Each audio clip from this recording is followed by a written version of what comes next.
چاہیے گردین و دنیا میں سکو دل کی خوشی، صحبت علماء میں آ کر سیکھو باتیں علم کی۔ الحمدللہ رب العالمین والصلاة والسلام علی سید المرسلین، اما بعد فاعوذ باللہ من الشیطان الرجیم، بسم اللہ الرحمن الرحیم۔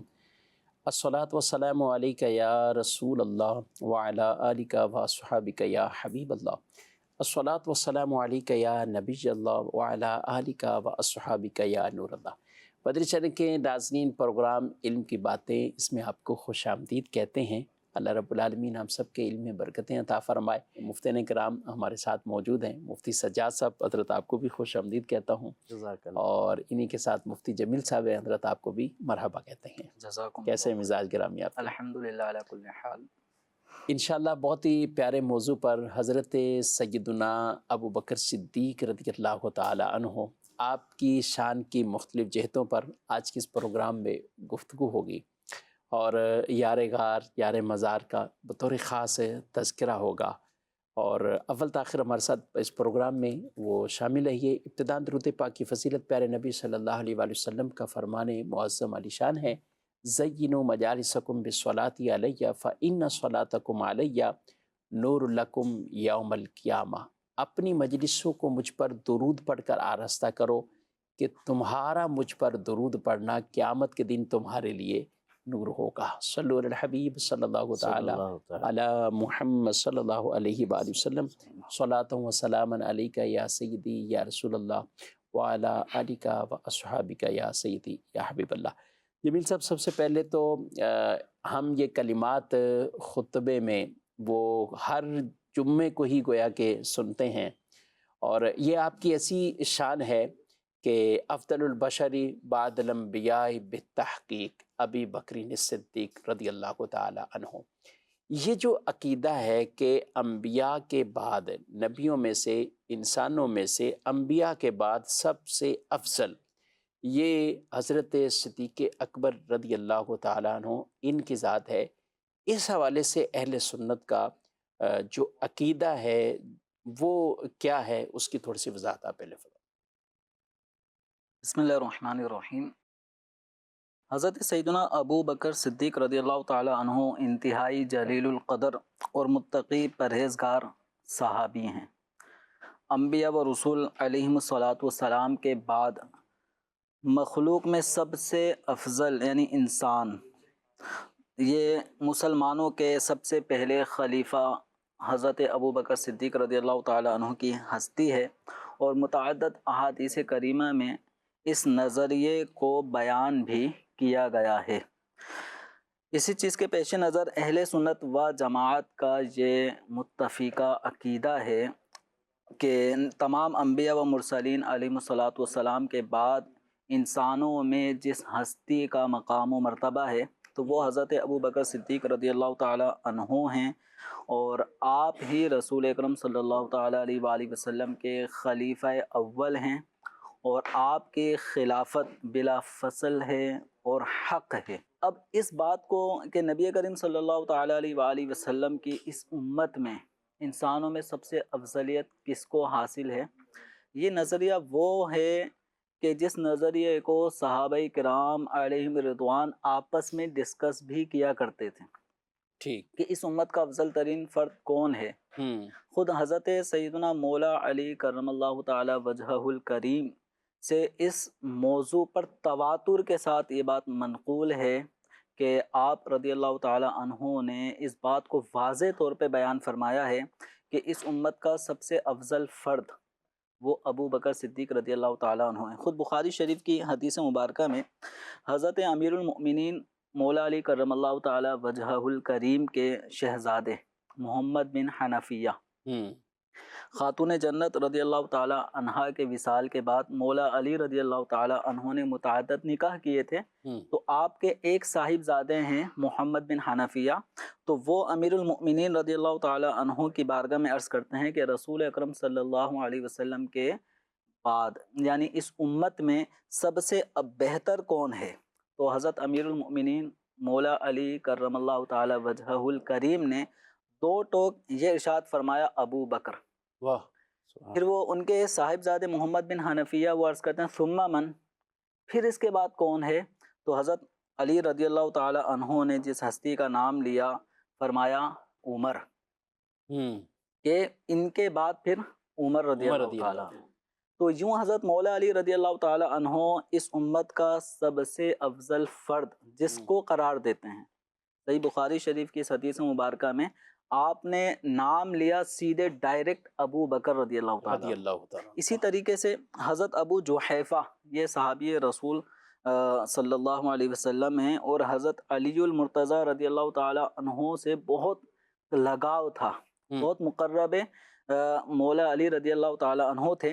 تو حضرت امیر المؤمنین رضی اللہ تعالی عنہ حضرت ابو جحیفہ کو وہاب الخیر بھی فرمایا کرتے تھے، تو یعنی خیر عطا کیا ہوا شخص۔ تو حضرت ابو جحیفہ یہ روایت کرتے ہیں کہ سیدنا مولا علی کرم اللہ تعالی وجہہ الکریم نے مجھ سے ارشاد فرمایا یا ابا جحیفہ الا اخبرک بافضل هذه الامه بعد نبیہا صلی اللہ علیہ وسلم، کہ اس امت میں سب سے افضل ہستی کے بارے میں تمہیں نہ بتاؤں جو اس امت کے نبی یعنی سرکار دو عالم صلی اللہ علیہ وسلم کے بعد اب جو زمانہ چل رہا ہے اس میں اس امت کا سب سے بہترین فرد ہو۔ تو حضرت علی رضی اللہ تعالی عنہ نے جو جواب ارشاد فرمایا افضل هذه الامت بعد نبیہا، اس امت کے نبی علیہ الصلوۃ والسلام کے بعد اس امت میں انسانوں میں اب جو سب سے زیادہ افضل ہے فرمایا ابو بکر و بعد ابی بکر عمر۔ سبحان اللہ۔ تو اس روایت میں بھی حضرت مولا علی کرم اللہ تعالی وجہ الکریم جسے مسند امام احمد بن حنبل میں روایت کیا گیا، اس میں بھی صدیق اکبر رضی اللہ عنہ کو افضل حضرت مولا علی رضی اللہ تعالی عنہ ہی ارشاد فرما رہے ہیں، اور حضرت عبداللہ بن عمر رضی اللہ تعالی عنہ فرماتے ہیں کننا فی زمن النبی صلی اللہ تعالی علیہ وآلہ وسلم لا نعدل بأبی بکر احد ثم عمر ثم عثمان، کہ ہم رسول اکرم صلی اللہ علیہ وسلم کے مبارک زمانے میں آپ کی ظاہری حیات مبارکہ میں بھی آپس میں حضرت ابو بکر صدیق رضی اللہ تعالی عنہ کے برابر کسی کو شمار نہیں کرتے تھے، پھر ان کے بعد حضرت عمر، پھر ان کے بعد حضرت عثمان غنی رضی اللہ تعالی عنہ کو ہم افضل اس امت کا فرد سمجھتے تھے۔ تو یوں یعنی یہ افضلیت کی جو ان کی ترتیب ہے یہ حضرات صحابہ کرام علیہ بالکل یہ صحابہ کرام علیہم رضوان جیسے ان کے الفاظ ہیں کننا فی زمن النبی صلی اللہ علیہ وسلم، ہم زمانے رسالت میں، یعنی یہ صحابہ ہی کا وہ بتا رہے ہیں، اور حضور کے وصال ظاہری کے بعد حضرت عبداللہ بن عمر اس بات کو واضح کر رہے ہیں کہ ہم تو دور رسالت میں بھی یہ باتیں کیا کرتے تھے کہ صدیق اکبر رضی اللہ تعالی عنہ جیسا مرتبے والا اس امت میں کوئی اور نہیں ہے۔ اور یہی وجہ ہے کہ آپ صلی اللہ علیہ وسلم نے خود آپ کو مصلی امامت حضرت صدیق اکبر کو دیا۔ یہ حضرت ابو بکر صدیق رضی اللہ تعالی عنہ کے عظمت کے اظہار کے لیے ہے۔ کسی نے کیا خوب ایک نقطہ بھی بیان فرمایا ہے کہ شب معراج جب مسجد اقصی میں حضرات انبیاء و رسول وہ جلوہ فرما ہیں اور مصلی امامت اس وقت خالی ہے، اب اس مصلی پر کون آئے گا؟ تو جبریل امین علیہ الصلوۃ والسلام اس بات کو واضح کرتے ہیں کہ اس مصلی پر امامت کے منصب پر اس وقت جو نماز پڑھانے آئیں گے وہ سرکار دو عالم صلی اللہ علیہ وسلم، افضل الملائکہ، افضل الملائکہ جبریل امین علیہ الصلوۃ والسلام انتخاب کر رہے ہیں کہ اس وقت جو افضل رسول افضل انبیاء ہیں وہ اس وقت مصلی امامت پر ہوں گے، اور سرکار دو عالم صلی اللہ علیہ وسلم کو امامت کا وہ عرض کرتے ہیں اور حضور نماز پڑھاتے ہیں۔ تو یہ افضلیت کی طرف جب نماز اقصیٰ کے اندر یہ اشارہ ہے، ٹھیک ہے۔ اب یہی جب سرکار دو عالم صلی اللہ علیہ وسلم کے کم و بیش صحابہ کرام علیہم رضوان کی تعداد 1 لاکھ سے تجاوز کر چکی تھی، سرکار دو عالم صلی اللہ علیہ وسلم کے ایام جو علالت کے تھے، ظاہری وصال کے قریب قریب جو آپ کی بیماری کے ایام تھے، ان ایام میں آپ صلی اللہ علیہ وسلم نے اپنی نیابت کے لیے جس ہستی کا انتخاب فرمایا، اتنے سارے جلیل القدر صحابہ کرام علیہم رضوان موجود ہیں، لیکن آپ فرماتے ہیں مرو ابا بکر فلیصلی بالناس، ابو بکر کو حکم دو وہ لوگوں کو نماز پڑھائیں۔ ایسا صدیقہ رضی اللہ تعالیٰ عنہ نے کچھ کہا وہ بھی؟ عرض بھی کر رہی ہیں کہ یا رسول اللہ وہ بڑے رقیق القلب ہیں اور آپ کے مصلے پر کھڑا ہونا ان کے بس میں نہیں ہوگا، وہ بہت نرم دل ہیں اور مصلی پر آنا ایک بہت ذمہ داری والا کام ہے، لیکن آپ صلی اللہ علیہ وسلم نے بارہا کہا کہ ابو بکر کو حکم دو کہ وہ نماز پڑھائیں، اور یہی وجہ ہے کہ سرکار دو عالم صلی اللہ علیہ وسلم کے ظاہری حیات میں کم و بیش 17 نمازوں کی تعداد حضرت ابو بکر صدیق رضی اللہ عنہ کے حوالے سے منقول ہے کہ آپ نے حضور کے زمانے میں امامت فرمائی ہے۔ حضرت مولا علی رضی اللہ تعالیٰ عنہ اسی بنیاد پر فرماتے ہیں کہ سرکار دو عالم صلی اللہ علیہ وسلم جس ہستی کا انتخاب ہمارے دین کے لیے کریں، واہ سبحان اللہ، تو ہم اپنے دنیا کے لیے اس ہستی پر راضی کیوں نہ ہوں۔ یہ کہہ کر مولا علی رضی اللہ تعالی عنہ نے قیامت تک آنے والے تمام لوگوں کو ایک اشارہ فرما دیا کہ صدیق اکبر رضی اللہ تعالی عنہ دین میں بھی امام ہیں، دنیا میں بھی امام۔ ماشاءاللہ، اور آپ نے خود بھی ان کی بیعت کی ہے۔ سجاد صاحب کیا کہیں گے حضرت علی رضی اللہ تعالیٰ عنہ اور حضرت صدیق اکبر، ان کی اگر ہم صرف آپس کی اگر محبت کی اگر روایات کو جمع کیا جائے، ان کو بیان کیا جائے، جیسے حضرت جحیفہ والی روایت انہوں نے بیان کی، اس میں آگے جو ہے وہ ایک اور بھی کلمات جو ہے وہ یہ ارشاد فرمائے گئے ہیں کہ کسی مومن کے دل میں میری محبت اور ابو بکر اور عمر کا بغض جمع نہیں ہو سکتا، میری دشمنی اور ان کی محبت یہ جمع نہیں ہو سکتی۔ یعنی جس دل کے اندر رسول اللہ صلی اللہ تعالیٰ علیہ وآلہ وسلم کی محبت ہے تو وہاں لازمی یہ ہے، ضروری یہ ہے کہ ان شیخین سے بھی اس کی محبت والا وہ انداز ہو۔ ایسا نہیں ہے کہ کوئی آدمی محبت رسول کے تو بڑے دعوے کرے اور ان سے معاذ اللہ وہ بغض رکھے، اور ایسا نہیں ہے کہ وہ ان کا بغض بھی رکھے ہوئے اور پھر کہے کہ میں محبت میں بھی بہت کامل ہوں۔ کیا کہیں گے؟ جی بالکل آپ نے درست فرمایا۔ صحابہ کرام رضوان اللہ تعالی علیہم اجمعین کی تو آپس میں بہت زیادہ محبت تھی، کیونکہ وہ نبی کریم صلی اللہ تعالی علیہ وسلم کی صحبت کے تربیت یافتہ تھے، اور وہ اپنے اوپر دوسرے صحابہ کو ہمیشہ فوقیت ہی دیا کرتے تھے۔ جیسے حضرت محمد بن حنفیہ کے حوالے سے روایت بیان ہوئی، جی جی، تو حضرت علی نے فرمایا کہ حضرت ابو بکر صدیق جو ہے وہ سب سے افضل ہے، پھر فرمایا حضرت عمر، پھر آپ کے شہزادے فرماتے ہیں کہ میں نے یہ سوچا کہ اب کی بار اگر میں یہ پوچھوں گا تو وہ تیسری عثمان کا دفعہ نام لے دیں گے تو حضرت عثمان کا رضی نام اللہ لیں گے، تو اس لیے انہوں نے ڈائریکٹ کہا کہ آپ کا کیا مقام ہے، تو آپ نے فرمایا میں تو ایک عام مسلمانوں کی طرح ایک مسلمان ہوں۔ تو آپ دیکھیں عاجزی اور جو ہے وہ انکساری کی انتہا ہے۔ جو اہل سنت کا نظریہ ہے وہ یہی ہے کہ چاروں خلفائے راشدین یہ تمام صحابہ کرام رضوان اللہ تعالی علیہم اجمعین سے افضل ہیں اور تمام انسانوں سے افضل ہیں، اور پھر جو افضلیت کی ترتیب ہے وہ خلافت کی ترتیب کے ساتھ ہے۔ تو اس لیے سب سے پہلے حضرت سیدنا صدیق اکبر، پھر سیدنا فاروق اعظم، پھر سیدنا عثمان، پھر حضرت سیدنا علی رضی اللہ تعالی عنہ۔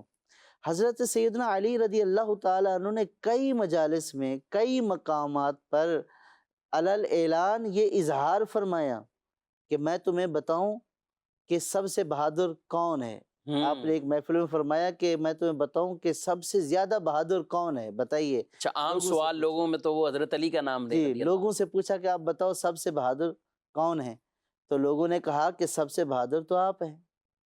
تو حضرت علی رضی اللہ تعالی عنہ نے فرمایا نہیں، میں سب سے بہادر نہیں ہوں، بلکہ سب سے زیادہ بہادر تو حضرت ابو بکر صدیق رضی اللہ تعالی عنہ۔ پھر آپ نے وجہ اس کی ارشاد فرمائی، آپ نے فرمایا کہ غزوہ بدر میں جب نبی کریم صلی اللہ تعالی علیہ وسلم نے صفیں وغیرہ درست فرما لی، پھر سرکار صلی اللہ تعالی علیہ وسلم جو اس وقت دشمنوں کا مین ہدف تھے اور وہ یہ چاہتے تھے کہ نبی کریم صلی اللہ تعالی علیہ وسلم کو شہید کر دیں، تو نبی کریم صلی اللہ تعالی علیہ وسلم کے ساتھ کون کھڑا ہوگا، سرکار کی حفاظت کون کرے گا، تو اس وقت جب یہ کہا گیا تو صدیق کہ اکبر رضی کون آگے بڑھے گا، تو وہ صدیق اکبر رضی اللہ تعالی عنہ تھے جو سب سے آگے بڑھے۔ یعنی آپ اندازہ کریں کہ ایسے موقع پر کہ جب دشمن کا ٹارگٹ ہی معلوم ہو کہ دشمن ہدف ہی ایک خاص شخصیت کو کریں گے، اس کا جو ہے وہ باڈی گارڈ یا اس کا یوں سمجھیں کہ ان کی حفاظت کے لیے کھڑا ہو جانا، یہ بہت بڑی بہادری کی علامت ہے۔ اور یہ کون فرما رہے ہیں؟ حضرت علی رضی اللہ تعالی عنہ، اور یہ بھی حضرت ابوبکر صدیق رضی اللہ تعالی عنہ کے بعد آپ کے جو ہے وہ بعد اپنے خلافت کے زمانے میں جو ہے وہ لوگوں سے یہ فرما رہے ہیں کہ حضرت ابوبکر صدیق رضی اللہ تعالی عنہ سب سے بڑے بہادر ہیں۔ تو اب جو صدیق اور علی کو جدا کرے اور صدیق اور علی یا دیگر صحابہ کے درمیان کوئی ایسی بات کہے کہ جو ہے وہ بغض پر یا عداوت پر مبنی ہو، یا حضرت سیدنا صدیق اکبر رضی اللہ تعالی عنہ کے بارے میں خدا نہ خواستہ ایسے کلمات کہے، تو کسی مسلمان سے ایسے کلمات تصور نہیں کیے جا سکتے۔ اللہ کے حبیب صلی اللہ تعالی علیہ وسلم کے صدقے اللہ پاک نے جو صحابہ کو فضائل، جو ان کو خصائص اور جو ان کو درجات عطا فرمائے، امت میں ایسے درجات اللہ پاک نے کسی کو عطا نہیں فرمائے۔ اور پھر سرکار صلی اللہ تعالی علیہ وسلم نے جو صدیق اکبر رضی اللہ تعالی عنہ پر یعنی یوں سمجھے کہ لطف و کرم فرمایا اور ان کو اپنا پسندیدہ قرار دیا، اسی نماز کے معاملے میں جو ابھی تھوڑی دیر پہلے بیان ہو رہا تھا، تو اس میں روایتوں میں یہ بھی آیا کہ نبی کریم صلی اللہ تعالی علیہ وسلم نے صحابہ جب بیٹھے ہوئے تھے فرمایا کہ باہر جا کر لوگوں سے کہو کہ کوئی جو ہے وہ لوگوں کو نماز پڑھا دے۔ تو ایک صحابی کہتے ہیں کہ میں اٹھ کر گیا، مجھے سب سے پہلے حضرت عمر رضی اللہ تعالیٰ عنہ نظر ہے۔ میں نے حضرت عمر سے کہا کہ آپ جو ہے وہ لوگوں کو نماز پڑھا دیجئے۔ تو جب اقامت ہوئی، حضرت عمر رضی اللہ تعالیٰ عنہ مصلی پر گئے اور حضرت عمر کی آواز سرکار کے کانوں میں آئی تو نبی کریم صلی اللہ تعالیٰ علیہ وسلم اپنے حجرے سے باہر نکلنا چاہا، بلکہ سر باہر نکالا، فرمایا کہ یہ لوگوں کو کون جو ہے وہ امامت کروا رہے ہیں؟ فرمایا کہ ابو بکر کہاں ہیں؟ تو اور پھر جماعت جب قائم ہوئی تھی تو آپ باہر آئے، آپ نے فرمایا لا لا لا لا، نہیں، آپ نے فرمایا کہ ابو بکر ہی لوگوں کو نماز پڑھیں، کیونکہ اللہ اور مومنین ابو بکر کے سوا کسی پر راضی نہیں۔ پھر اس کے بعد حضرت ابو بکر صدیق رضی اللہ تعالی عنہ کو بلایا گیا، تو حضرت ابو بکر صدیق رضی اللہ تعالی نے پھر جو ہے وہ جماعت کروائی، جو دیگر لوگ باقی تھے ان کو نماز پڑھائی۔ آپ اس سے اندازہ کریں نبی کریم صلی اللہ تعالی علیہ وسلم نے اپنی زندگی میں صدیق اکبر رضی اللہ تعالی عنہ کو وہ مقام عطا فرمایا اور ان کے بارے میں وہ کلمات ارشاد فرمائے کہ اللہ اور مومن ابو بکر کے سوا کسی پر راضی نہیں ہوں گے۔ اور یہ ایسے کلمات تھے کہ جن سے آگے حضرت صدیق اکبر رضی اللہ تعالیٰ عنہ کی خلافت کے معاملات، جی اسی سے پھر جو ہے وہ صحابہ کرام نے اسی سے دلیل پکڑی کہ جب نبی کریم صلی اللہ تعالی علیہ وسلم نے حضرت ابوبکر صدیق رضی اللہ تعالی عنہ کو منتخب فرمایا، یہاں تک کہ حضرت عمر رضی اللہ تعالی عنہ کے امام بننے پر آپ نے ناراضگی کا اظہار فرمایا اور 3 مرتبہ لا لا لا فرمایا، اور پھر اس کے بعد فرمایا کہ اللہ اور مومنین ابو بکر کے سوا کسی پر راضی نہیں ہوں گے۔ تو یہی وہ چیز تھی کہ جو صحابہ کے دل میں بیٹھی ہوئی تھی، صحابہ بھی جانتے تھے صدیق اکبر کی قدر و قیمت رضی اللہ تعالی عنہم اجمعین۔ تو یہ حضرت ابوبکر صدیق وہ پہلے صحابی ہیں کہ جن کو نبی کریم صلی اللہ تعالی علیہ وسلم کی خلافت کا، یعنی رسول اللہ کے خلیفہ ہیں، آپ کو خلیفۃ اللہ کہا جاتا تو آپ فرماتے تھے مجھے خلیفۃ رسول اللہ کہا کرے، یہ میرے لیے کافی ہے۔ تو آپ پہلے وہ شخص ہیں کہ جو رسول اللہ صلی اللہ تعالی علیہ وسلم کے خلیفہ بنے، اور آپ کی خلافت اس طرح اشاروں کنائیوں میں بھی بلکہ خود سرات کے ساتھ بھی آپ سرکار صلی اللہ تعالی علیہ وسلم نے فرمایا انہی بیماری کے ایام میں حضرت عائشہ صدیقہ سے فرمایا کہ اپنے بھائی کو بلا لو تاکہ میں تمہیں لکھ کر دے دوں کہ میرے بعد کوئی تمنا کرنے والا تمنا نہ کرے، تو حضرت ابوبکر صدیق کے لیے لکھ کر دے دوں۔ تو اس پر شارحین حدیث نے واضح فرمایا کہ نبی کریم صلی اللہ تعالیٰ علیہ وسلم اس وقت جو لکھ کر دینا چاہتے تھے وہ خلافت تھی، وہ امامت تھی، کہ میرے بعد امام جو ہے وہ حضرت ابوبکر صدیق رضی اللہ تعالیٰ عنہ ہوں گے، خلیفہ میرے نائب حضرت ابوبکر صدیق رضی اللہ تعالیٰ عنہ ہوں گے۔ اور بھی کئی احادیث پاک ہیں جن میں باقاعدہ جن میں خلافت باقاعدہ اس خلافت کے معاملے کی گویا کہ صراحت ہے، اس طرف اشارہ ہے کہ سرکار نے مقدم حضرت ابوبکر صدیق کو فرمایا۔ اور پھر صحابہ کے اس پہ باقاعدہ اجماع ہوا اور آپ کی بیعت کی گئی۔ ناظرین، آپ کے کالز کو بھی، سوالات کو بھی ہم کچھ شامل کریں گے، آپ بھی ہمارے پروگرام میں اس میں شامل ہو سکتے ہیں اور گفتگو ہماری آگے جاری رہے گی۔ صدیق اکبر رضی اللہ تعالیٰ عنہ کا بطور خاص اہل بیت اطہار رضی اللہ تعالیٰ عنہ اس گھرانے سے بھی ایک جو گہرا محبت والا تعلق، بلکہ خود جمیل صاحب آپ کی طرف آؤں گا، امام جعفر صادق رضی اللہ تعالیٰ عنہ، آپ بڑے صدیق اکبر رضی اللہ تعالیٰ عنہ کو وہ یاد کرتے تھے، لیکن اس سے پہلے کچھ آپ کی کالز کو، سوالات کو لیتے ہیں۔ ماشاء اللہ، کیا بات ہے ہمارے مفتیان کرام، مرحبا، بہت بہت علمی سلسلہ ہے، ماشاء اللہ، ایمان تازہ ہو جاتا ہے۔ میری عرض ہے کہ ابی بکر یہ صحیح ہے یا ابو بکر، اور اس کی معنی بھی بتا دیں تو بہت مہربانی ہوگی، جزاک اللہ خیرہ۔ ٹھیک ہے، ابی بکر یہ کیا ہے اور ابو بکر، ٹھیک ہے، مزید؟ میرا آپ سے یہ سوال ہے کہ حضرت آدم علیہ السلام جنت میں کتنا عرصہ رہے؟ ٹھیک ہے، ٹھیک ہے، حضرت آدم علیہ السلام یہ سنتے رہتے ہیں سجاد صاحب، خطبوں میں ابی بکر بولا جاتا ہے، تو ابو بکر ہے، ابی بکر، کیا کہیں گے ان کی تشویش؟ اصل میں عربی جو لغت ہے، عربی زبان ہے، جب اس کے الفاظ جملے میں آتے ہیں تو پھر پیچھے جو عامل ہوتا ہے، یعنی جس کی وجہ سے اعراب آتا ہے، تو اس کی وجہ سے بعض الفاظ تبدیل ہوتے ہیں، کہیں ابا بکر ہوگا، کہیں ابو بکر ہوگا، کہیں ابی بکر ہوگا۔ تو جملے میں جیسی عربی زبان کے اعتبار سے جیسی وہ ترکیب میں آئے گا، اس کو ترکیب کہتے ہیں کہ وہ ترکیب میں کیا بن رہا ہے، اور اس کے پیچھے اگر کوئی اس کو زیر دینے والا لفظ ہوگا پیچھے تو پھر وہ ابی ہو جائے گا، ٹھیک ہے، اگر کوئی پیش دینے والا ہوگا تو وہ ابو ہوگا، اگر کوئی زبر دینے والا ہوگا تو پھر ابا بکر بھی ہو جائے گا، ابا بکر مرو ابا بکرین، وہ ابا بکر بھی ہے۔ اس لیے اصل میں یہ ہے کہ بعض اوقات وہ جو خطبے کا آپ نے فرمایا نا، جی، اس میں ابی بکر صدیق افضل رضی البشر اللہ، بعد الانبیاء بالتحقیق ابی بکر جی، صدیق۔ تو اس میں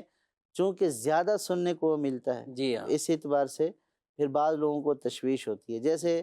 خاتم النبیین، ٹھیک ہے، ایک دفعہ مجھ سے کوئی پوچھ رہا تھا یہ لفظ خاتم النبیین ہے یا خاتم النبیین ہے یا خاتم النبیین ہے، تو یہ مختلف کیوں ہیں؟ کیوں ہے؟ تو وہ لفظ تو ایک ہی ہے، ٹھیک ہے، تو وہ جو خاتم میم کے اوپر جو اعراب ہے وہ عربی لغت میں اعراب کی تبدیلی ہوتی رہتی ہے، اس سے لفظ میں کوئی فرق نہیں ان پڑتا کو ہے۔ درس نامی کا مشق دینا چاہیے، چلے جی، کچھ یہ سال تو پڑھنے چاہیے، نائٹ میں بھی درس نامی اب ہوتی ہے، تو یہ اسی طرح لوگ پوچھتے ہیں نا کہ لا الہ الا اللہ محمد الرسول اللہ، جی، جمیل صاحب یہاں اعراب آپ یہ پڑھتے ہیں، پھر کہتے ہیں جب اذان پڑھتے ہیں تو اشہد ان محمد رسول اللہ، دار کیا ہے یا کہیں گے؟ در ہے؟ کیا کہیں گے؟ وجہ وہی ہے جو سجاد صاحب ارشاد فرما رہے ہیں کہ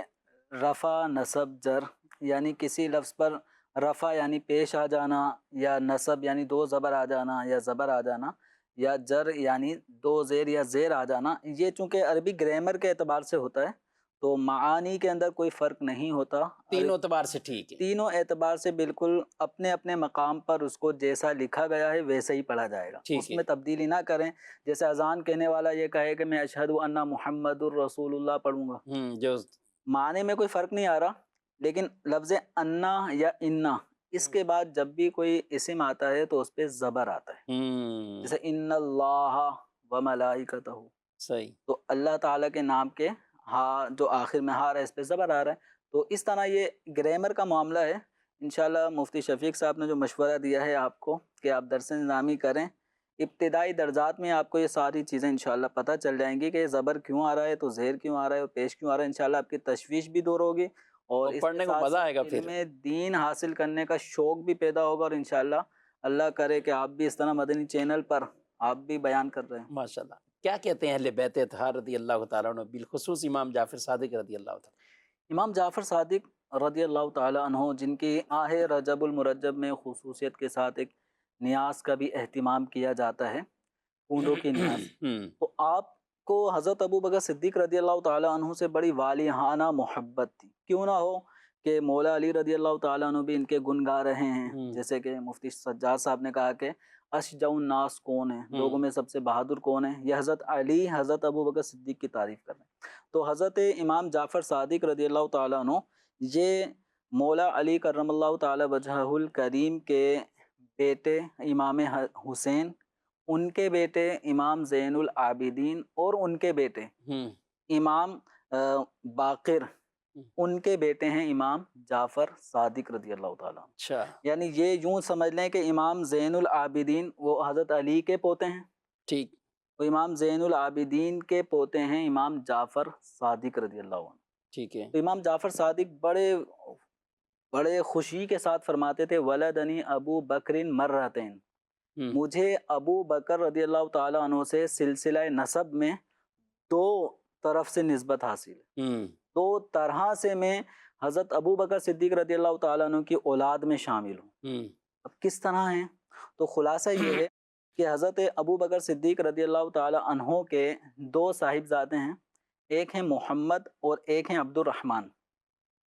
تو حضرت ابو بکر صدیق رضی اللہ تعالیٰ عنہ کے جو بیٹے محمد ہیں، ان کے بیٹے ہیں قاسم، اور دوسرے جو بیٹے ہیں عبد الرحمن بن ابو بکر، ان کی صاحبزادی ہیں حضرت اسما.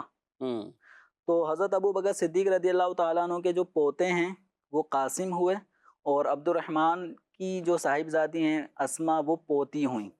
تو حضرت ابو بکر صدیق رضی اللہ عنہ کے ایک بیٹے کے بیٹے اور دوسرے بیٹے کی بیٹی، یعنی پوتے اور پوتی کا اس طرح جو کزن، ہمارے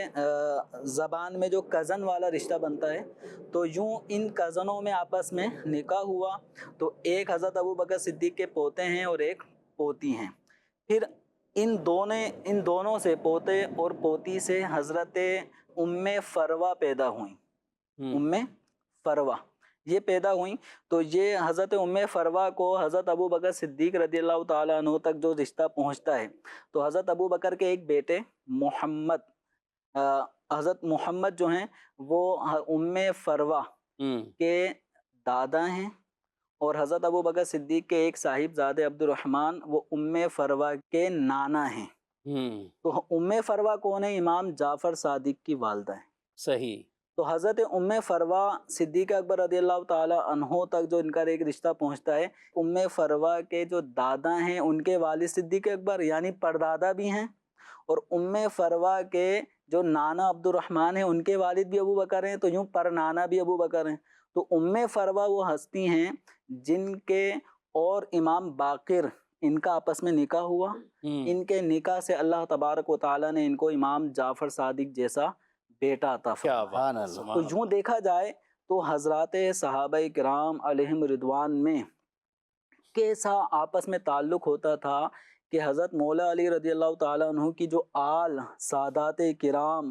بالخصوص امام حسین رضی اللہ تعالیٰ عنہ کی جو آل میں امام زین العابدین، پھر ان کی آل میں امام باقر، پھر ان کی اولاد میں جو امام جعفر صادق رضی اللہ تعالیٰ عنہ ہیں، امام جعفر صادق رضی اللہ تعالیٰ عنہ کا ددیال وہ مولا علی سے ملتا ہے، اور آپ کا جو ننیال ہے وہ صدیق اکبر رضی اللہ تعالیٰ عنہ سے ملتا ہے. تو ننیال صدیقی ہیں اور ددیال کے اعتبار سے آپ علوی ہیں. تو یوں غور کریں کہ ان صحابہ اور اہل بیت اطہار میں آپس میں کیسے رشتے داریاں، خاندانی یہ رشتہ داریاں بھی تھی آپس میں، یہ رشتے داریاں. پھر حضرت امام حسین کے جو اولاد ہیں، امام حسن کی جو اولاد ہیں، حضرت علی رضی اللہ تعالیٰ عنہ نے بھی اپنے صاحبزادوں کے ناموں میں کسی کا نام ابو بکر رکھا ہے، کسی کا عمر رکھا ہے، کسی کا عثمان رکھا ہے، صاحب زادیاں ہیں تو ان کا نام عائشہ رکھا ہے۔ اس طرح بکثرت اگر ہم اہل بیت اطہار کے جو نسب اور ان کی آل اولاد شروع کی 2 صدیوں کی بھی اگر لے لیں یا 1 صدی کی بھی لے لیں تو ان سب میں بکثرت نام خلفۂ راشدین کے ناموں سے منسوب ہیں، تو یہ محبت کی علامت نہیں تو اور کیا ہے؟ باقاعدہ اہل بیت اطہار رضی اللہ تعالیٰ عنہ اور حضرات صحابہ کرام، اور ان میں بطور خاص صدیق اکبر رضی اللہ تعالیٰ عنہ سے ان کی کیا کیا کس انداز سے عقیدتیں محبتیں تھیں، اور صحابہ کے یہ انداز تھے۔ قرآن میں اللہ نے ان کی شان ہی بیان فرمائی ہے، محمد الرسول اللہ والذین معہ اشداء علی الکفار رحماء بینہم، فرمایا محمد اللہ کے رسول ہیں، اور وہ جو ان کے ساتھی ہیں یہ کفار پر بڑے شدت والے ہیں اور آپس میں بڑے رحم دل ہیں،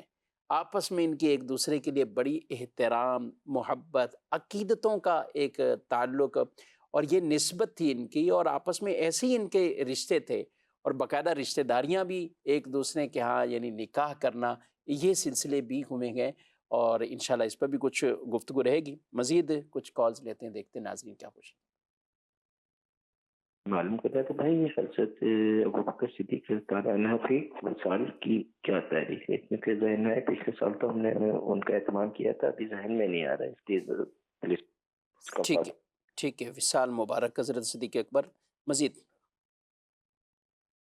ماشاءاللہ آپ کا سلسلہ بہت ہی پیارا ہے۔ مفتی صاحب سے عرض ہے کہ محمد عتیق نام رکھ سکتے ہیں؟ جواب عنایت فرما دے۔ ٹھیک ہے، مزید علم کی باتیں آج مسلمانوں کے پہلے خلیفہ شان صدیق اکبر رضی اللہ تعالیٰ عنہ بیان ہو رہی ہے، جس سے ہمارے علم میں بہت سارا اضافہ ہو رہا ہے۔ اللہ پاک اس پروگرام کو، مفتی کرام کو، مدنی چینل کو نظر بد سے بچائے۔ مفتی صاحب کی بارگاہ میں میرا سوال یہ ہے، سب سے پہلے مساجد کون سی بنی دنیا میں، اور بنانے والے کا کیا نام ہے، اور مسجد کا کیا نام ہے؟ رہنمائی فرما دیجئے۔ ہر صحابی نبی جنتی جنتی، ابو بکر صدیق بھی جنتی جنتی۔ کیا بات ہے، امیر اہل سنت دامت برکاتہ العالیہ نے یہ خوبصورت نعرے عطا فرمائے اور ایسے قبول ہوئے، اور درجہ قبولیت وہ مل گیا۔ سجاد صاحب بالکل بچے بچے کی زبان پر یہ نعرہ جاری ہوا، اور ہے بھی عقیدہ، وَكُلًّا وَعَدَ اللَّهُ الْحُسْنَى، اللہ نے سب کے ساتھ جنت کا وعدہ فرمایا ہے۔ لا یستوی منکم من انفق من قبل الفتح وقاتل، اللہ ارشاد فرماتا ہے تم میں سے یعنی صحابہ میں سے یہ سارے برابر نہیں جنہوں نے فتح مکہ سے پہلے خرچ کیا اور جہاد کیا۔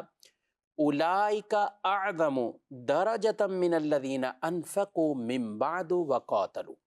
وہ ان سے درجے میں زیادہ ہیں جنہوں نے فتح مکہ سے پہلے خرچ کیا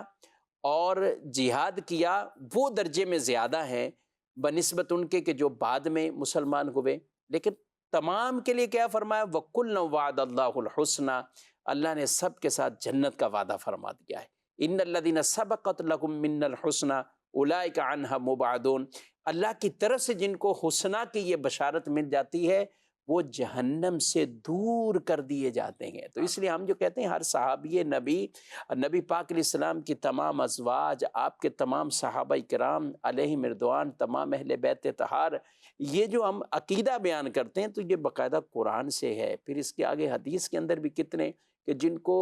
براہ راست کئی مرتبہ رسول اللہ صلی اللہ علیہ وسلم سے جنت کی بشارتیں ہوئیں، اور صدیق اکبر تو وہ ہیں جو رسول اللہ صلی اللہ تعالیٰ علیہ وآلہ وسلم سے خود پوچھتے ہیں، آقا